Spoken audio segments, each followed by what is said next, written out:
একবার একটি ছোট গ্রামে টম এবং তার বোন লিলি নামে একটি ছোট ছেলে বাস করত। তারা তাদের বাড়ির উঠোনে খেলতে পছন্দ করত, যা সুন্দর ফুল এবং লম্বা গাছে পূর্ণ ছিল। এক রৌদ্রোজ্জ্বল বিকেলে তারা একটি ঘন ঝোপের আড়ালে একটি লুকানো পথ আবিষ্কার করেছিল।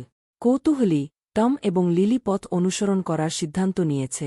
এটি তাদের একটি জাদুকরি বাগানে নিয়ে গেল, যা তারা আগে কখনো দেখেনি।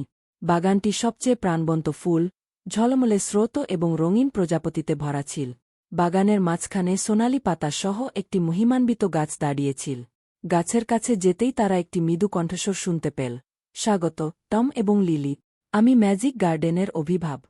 শুধুমাত্র সহৃদয় শিশুরা এই জায়গাটি খুঁজে পেতে পারে। টম এবং লিলি অবাক হয়ে অভিভাবককে জিজ্ঞাসা করলেন, আমরা কি এখানে থাকতে পারি এবং খেলতে পারি? দ্য গার্ডিয়ান হেসে উত্তর দিল, অবশ্যই, তবে আপনাকে অবশ্যই সবসময় সদয় হতে, অন্যদের সাহায্য করার এবং প্রকৃতির যত্ন নেওয়ার প্রতিশ্রুতি দিতে হবে। টম এবং লিলি সাগ্রহে সম্মত হন। তারা সারা দিন খেলা এবং জাদুকরি বাগান অন্বেষণ কাটিয়েছে। তারা প্রাণীদের সাথে বন্ধুত্ব করেছিল এবং শিখেছিল কিভাবে উদ্ভিদের যত্ন নিতে হয়। যাওয়ার সময় হলে অভিভাবক তাদের সফরের টোকেন হিসাবে একটি ছোট সোনার পাতা দিয়েছিলেন। যখনই আপনার সাহায্যের প্রয়োজন হয় বা হারিয়ে যাওয়া অনুভব করেন, এই পাতাটি ধরে রাখুন এবং এটি আপনাকে ম্যাজিক গার্ডেনে ফিরে আসবে, গার্ডিয়ান বলেছেন।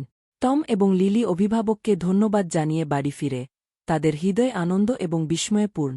তারা তাদের প্রতিশ্রুতি রক্ষা করে, সর্বদা সদয় এবং প্রকৃতির যত্ন নেয়। সেই দিন থেকে যখনই তারা অসুবিধার মুখোমুখি হয়েছিল, তারা সোনার পাতা ধরেছিল এবং ম্যাজিক গার্ডেন থেকে পাটকুলি মনে করেছিল। তারা জ্ঞানী এবং সহানুভূতিশীল হয়ে বড় হয়েছে। তারা যেখানেই গেছে সেখানে দয়া ছড়িয়েছে এবং তারা সুখে জীবনযাপন করেছিল।